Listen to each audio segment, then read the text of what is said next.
Welcome to Simi's Edu Center and this is Simi here. Today we are going to continue our chapter Refraction of Light in Plane Mirror. ठीक है, हमने अपने पिछले classes में refraction पढ़ा, laws of refraction पढ़ा, refractive index पढ़ा, फिर relative refractive index, absolute refractive index, ये सब कुछ पढ़ा। आज का हमारा टॉपिक है कि factors affecting refractive index of a medium, किस किस फैक्टर पे रिफ्रैक्टिव इंडेक्स जो है वो डिपेंड करता है। ठीक है, तो तीन फैक्टर है यहाँ पे। First nature of material, second physical condition जैसे temperature, and third is the colour या फिर wavelength of light. First point है जो वो nature of medium.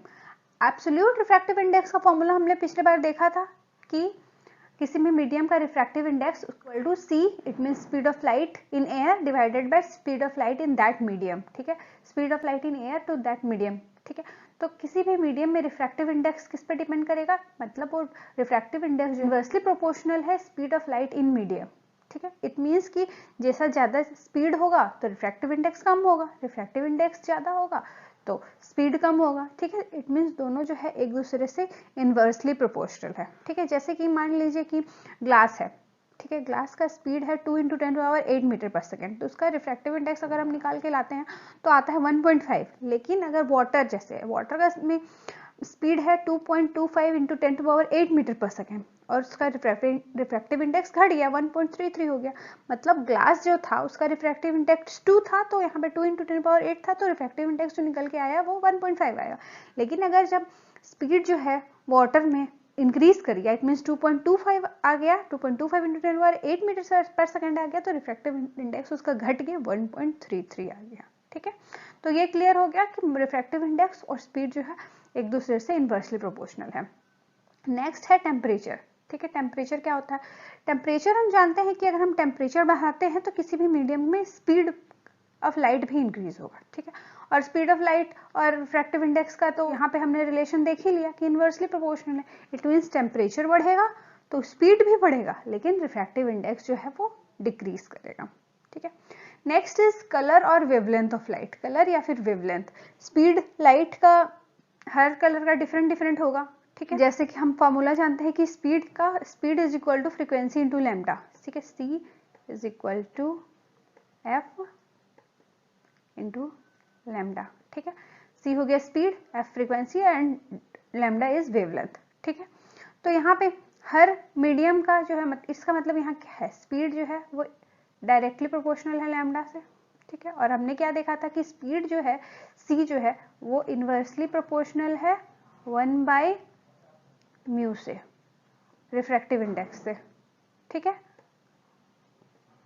It means क्या कि स्पीड जो है इनवर्सली प्रोपोर्शनल है रिफ्रैक्टिव इंडेक्स से और डायरेक्टली प्रोपोर्शनल है लैम्डा से, तो फिर रिफ्रैक्टिव इंडेक्स जो है वो भी इनवर्सली प्रोपोर्शनल हो जाएगा लैम्डा से। ठीक है, ये समझ में आ गया। जैसे कि विबग्योर, जैसे 7 कलर्स ऑफ लाइट जैसे होते हैं, विबग्योर VIBGYOR, तो स्पीड ऑफ लाइट जो है मैक्सिमम कहाँ होता है, रेड कलर का स्पीड ऑफ लाइट मैक्सिमम होता है, लैम्डा उसका मैक्सिमम होता है, तो रिफ्रैक्टिव इंडेक्स क्या होगा, सबसे कम होगा उसका। ठीक है, रेड कलर का रिफ्रैक्टिव इंडेक्स सबसे कम होगा, स्पीड सबसे ज्यादा होता है, लैम्डा सबसे ज्यादा होता है। जैसे जैसे ऊपर आते जाएंगे हम विबग्योर में वायलेट में आए हैं तो रिफ्रैक्टिव इंडेक्स उसका बढ़ जाएगा, वेवलेंथ जो है वो डिक्रीज हो जाएगा। Next topic is principal of reversibility of path of light. ठीक है, पाथ, इस प्रिंसिपल के according the path of the light रे इज रिवर्सिबल। ठीक है, यहाँ पे path of the light is reversible का मतलब है, यहाँ फिगर से समझिए कि कोई मीडियम है। ठीक है, मीडियम 1 से लाइट गया। ठीक है, रेयरर है या डेंसर है, उसके अकॉर्डिंग क्या हुआ, वो bend away from the normal या टुवर्ड्स द नॉर्मल बेंड हुआ। ठीक है, अब वो जब नेक्स्ट यहाँ पर हम मान लीजिए मिरर लगा देते हैं। ठीक है, मिरर से लाइट क्या करेगा, फिर से रिफ्लेक्ट बैक होके जाएगा, तो यहाँ पे जो मीडियम है और वो मीडियम तो चेंज नहीं हो रहा है, तो लाइट क्या होगा, सेम पाथ में वो रिटर्न बैक करेगा। यही है principal of reversibility. Reversibility of light को हम मैथमेटिकली प्रूव करते हैं कि कैसे होगा। ठीक है, सपोज कीजिए कि लाइट रे है मीडियम 1 से मीडियम 2 में ट्रेवल कर रहा है, तो मीडियम 1 क्या है, वो रेयरर मीडियम है। ठीक है, और मीडियम 2 क्या है, डेंसर मीडियम है। तो अगर लाइट रे रेयरर मीडियम से डेंसर मीडियम की ओर मूव करेगा तो क्या होगा कि वो टुवर्ड द नॉर्मल बेंड होगा। ठीक है, तो रिफ्रैक्टिव इंडेक्स ऑफ मीडियम 2 का refractive index with respect to medium 1 क्या होगा, sin I/sin r, angle of incidence I है और एंगल ऑफ रिफ्रैक्शन R है। तो ठीक है।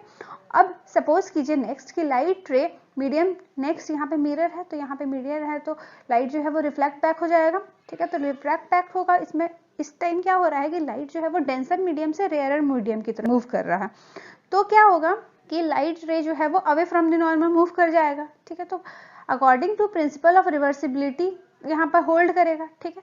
तो मतलब कि यहाँ पे principle of angle of incidence जो है वो एंगल ऑफ रिफ्रैक्शन से इक्वल हो जाएगा और एंगल ऑफ रिफ्रैक्शन जो है वो एंगल ऑफ इंसिडेंस से इक्वल हो जाएगा, ठीक है।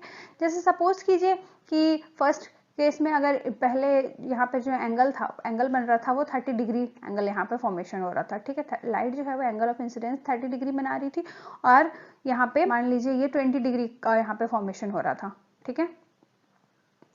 तो अब लाइट जो है रिफ्लेक्ट बैक होके वापस जाएगा, तो भी यहाँ पे अगर एंगल ऑफ इंसिडेंस 20 होगा तो ये एंगल ऑफ रिफ्रैक्शन 30 ही होगा, यही रिवर्सिबिलिटी ऑफ लाइट है, ठीक है।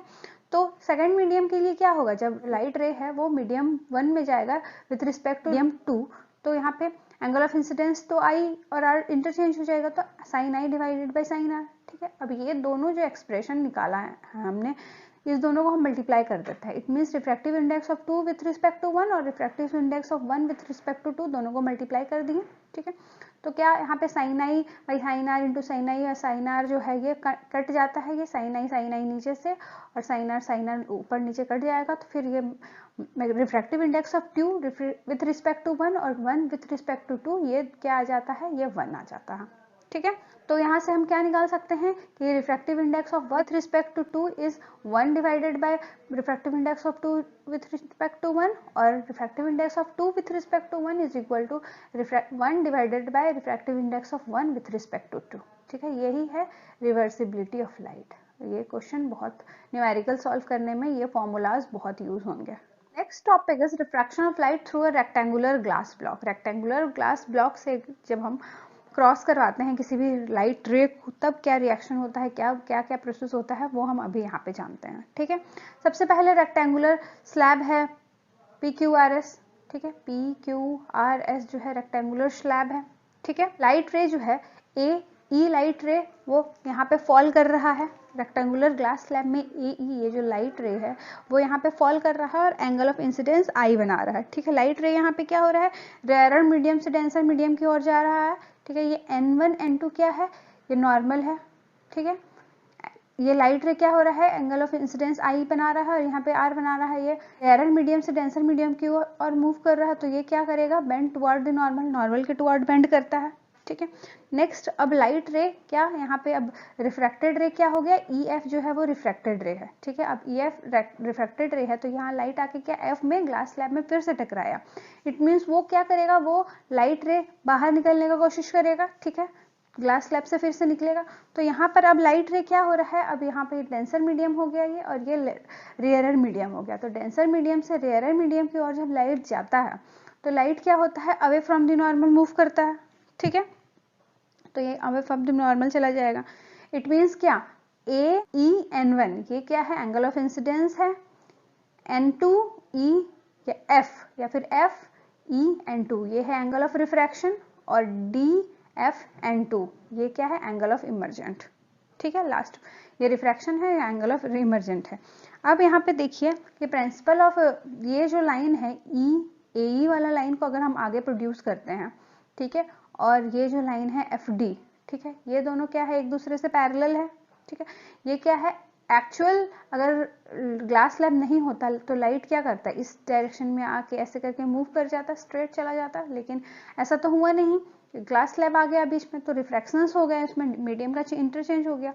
तो यहाँ पे ये एक्चुअल लाइन है और ये है इमर्जेंट रे जो फाइनल जो निकल रहा है लाइट, ठीक है, ग्लास स्लैब से, ठीक है। तो ये जो एक्चुअल था और ये इमर्जेंट रे है, ये क्या है, दोनों एक दूसरे से पैरेलल है, ठीक है। तो ये पैरेलल है तो ये जो एंगल है E और एंगल I ये दोनों एक दूसरे से इक्वल होंगे, ठीक है। और इन दोनों के बीच का जो डिस्टेंस है, ठीक है, एक्चुअल लाइट रे और जो इमर्जेंट रे है, इस दोनों बीच के जो परपेंडिकुलर डिस्टेंस है उसे ही लेटरल डिस्प्लेसमेंट कहते हैं। तो देखिए यहाँ पे लेटरल डिस्प्लेसमेंट क्या है, ये परपेंडिकुलर डिस्टेंस है between the path of emergent रे के पाथ के बीच में और इंसिडेंट रे के डायरेक्शन के बीच में जो परपेंडिकुलर डिस्टेंस है वही है लेटरल डिस्प्लेसमेंट। लेटरल डिस्प्लेसमेंट किस किस पॉइंट पे डिपेंड करता है? ये थिकनेस ऑफ द ब्लॉक, मतलब ग्लास स्लैब जो है वो कितना थिक है उस पर डिपेंड करता है। एंगल ऑफ इंसिडेंस, एंगल कितना बना रहा है उस पर डिपेंड करता है। Refractive index of glass and also in the wavelength of light use. Refractive index glass का क्या है और वेवलेंथ, किस वेवलेंथ का लाइट जा रहा है, मतलब लाइट कौन सी कलर का है, विबग्योर में कौन सा कलर है, तो उसका हर का रिफ्रैक्टिव इंडेक्स डिफरेंट डिफरेंट होता है, तो उस पर भी डिपेंड करता है लेटरल डिस्प्लेसमेंट कि कितना डिस्टेंस होगा इसका। Okay, thank you.